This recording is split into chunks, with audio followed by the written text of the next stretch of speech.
కీర్తనల గ్రంథము 143వ అధ్యాయము 8వ వచనము. నీ యందు నేను నమ్మిక ఉంచి ఉన్నాను. ఉదయమున నీ కృపావార్తను నాకు వినిపింపుము. నీ వైపు నా మనస్సు ఎత్తుకొనుచున్నాను.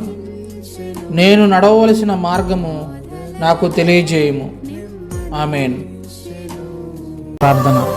రాత్రి నుండి ఉదయకాలం వరకు నన్ను నా కుటుంబాన్ని సజీవులుగా ఉంచినందుకు యేసయ్యా నీకు వందనాలు. ఈ రోజంతా నీ కృపతో, నీ శక్తితో, నీ ఆశీర్వాదములతో నన్ను, నా కుటుంబాన్ని మరియు మా రాష్ట్రాన్ని, దేశాన్ని, ప్రపంచాన్ని కాచి కాపాడమని, రక్షించమని యేసు నామములో అడిగి వేడుకొని ప్రార్థన చేయుచున్నాము నా పరమ తండ్రి. ఆమేన్.